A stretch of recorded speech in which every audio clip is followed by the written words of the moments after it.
안녕하세요. BTX입니다. 오늘은 요한복음 17장을 살펴보겠습니다.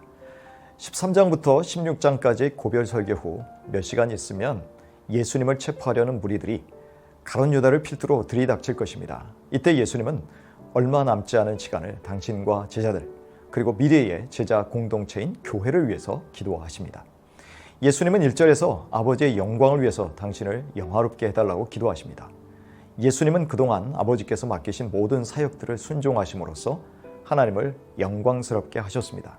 마지막으로 죽음의 십자가와 그 후의 부활을 통해서 당신이 영광을 얻고 그 결과로 하나님 아버지께도 영광을 올려드리기를 기도하신 것입니다.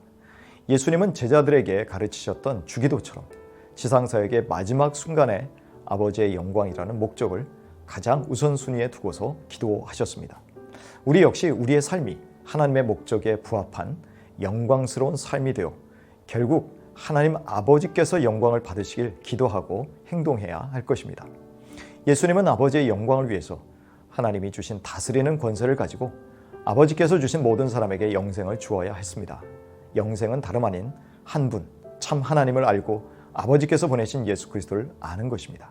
그리고 하나님을 알므로 영생을 얻은 자들의 삶의 목적은 하나님께 영광을 올려드리는 것이어야 했습니다. 그래서 예수님은 지상에서 많은 사람들에게 당신과 당신을 보내신 아버지를 알리려고 애쓰셨습니다.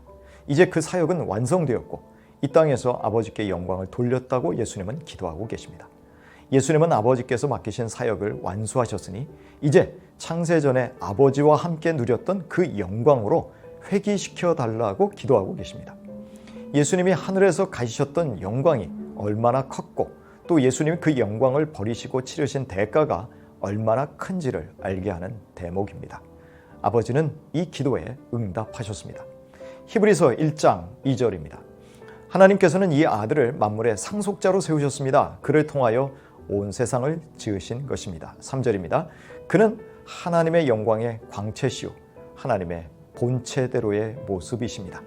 그는 자기의 능력 있는 말씀으로 만물을 보존하시는 분이십니다. 그는 죄를 깨끗하게 하시고서 높은 곳에 계신 존엄하신 분의 오른쪽에 앉으셨습니다. 이제 예수님의 두 번째 기도는 11 제자들을 위한 것이었습니다. 예수님은 아버지께서 당신에게 보내신 사람들에게 아버지의 이름을 알렸고 택함받은 그들은 아버지의 말씀에 순종했다고 하십니다. 이들은 아버지의 존재를 알고 있을 뿐만 아니라 아버지께서 예수님에게 모든 것을 주셨다는 것도 알고 있다고 하십니다. 왜냐하면 예수님이 아버지가 주신 말씀을 이들에게 주었고 이들은 그 말씀을 받아들였기 때문입니다. 그 말씀에 의거해서 예수님이 아버지께로부터 오셨다는 것과 또 아버지께서 예수님을 보내신 것을 믿게 된 것입니다. 제자들의 이런 믿음은 제자들이 예수님을 따르면서 갖게 된 열매였습니다. 예수님은 이렇게 예수님을 믿은 제자들로부터 영광을 받으셨다고 하십니다. 이들은 예수님을 믿고 하나님의 소유가 되어 세상에 미움을 받는 존재들이 되었고 앞으로 세상으로 파송받아 그리스도를 증거하는 사명을 수행할 자들이었습니다. 예수님은 세상에 남아 있어야 하는 제자들을 아버지의 이름으로 지켜 보호해 주시기를 강력하게 요청하고 계십니다. 예수님은 제자들과 함께 지내는 동안에 아버지의 이름으로 이들을 악한 자들로부터 지키고 보호하였습니다. 그리하여 한 사람도 잃지 않았고 다만 멸망의 자식인 가룟 유다만 잃었습니다. 아울러 예수님은 제자들이 세상의 유혹으로부터 보호받아 거룩하게 구별된 삶으로 보존되기를 기도하셨습니다. 그런데 그 거룩함은 진리, 곧 아버지 하나님의 말씀으로만 가능하다고 하십니다. 이렇게 주님은 세상에 보낸 제자들이 진리의 말씀으로 거룩하게 되기도 원하셨습니다. 그래서 이제는 구별되고 보존된 제자들이 삼위일체 하나님의 하나 되심같이 하나가 되어서 예수님 당신의 기쁨을 충만하게 소유하기를 기도하십니다. 그래서 제자들은 먼저 주님과 하나가 되어야 했고 제자들 서로가 하나 되기를 힘써야 했습니다. 예수님은 마지막으로 미래의 교회가 다 하나가 되어 하나님 안에 있게 될 것을 기도하십니다. 예수님은 믿는 자들이 당신의 영광을 보고 영원토록 당신과 함께하는 삶이 되기를 원하셨습니다. 이 하나됨은 삼위일체 하나님의 하나됨이 그 원형이 되고 있습니다. 성도들이 주님 안에 그리고 주님이 하나님 아버지 안에서 하나 되는 목적은 결국 세상으로 하나님 아버지가 주님을 보내신 것을 믿는 것이라고 하십니다.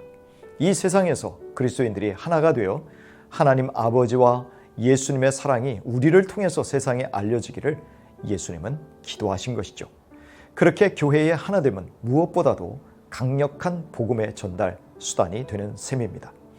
예수님의 지상 사역에서의 마지막 기도는 하나님 아버지가 이 땅에 보내신 예수님이 세상에 알려지는 것으로 귀결되고 있습니다. 이러한 선교적 목적에 부합하는 공동체가 되도록 예수님은 거룩과 사랑의 연합을 위해서 기도하신 것입니다. 그리하여 누군가 이들의 삶을 통해서 예수를 믿고 하나님을 믿어 하늘에서 그리스도의 영광을 보기를 원하신 것입니다. 이후에 제자들의 역동적인 사랑의 삶을 통해 초대교회는 큰 선교적 공동체가 되었습니다. 사도행전 2장 44절 이하입니다.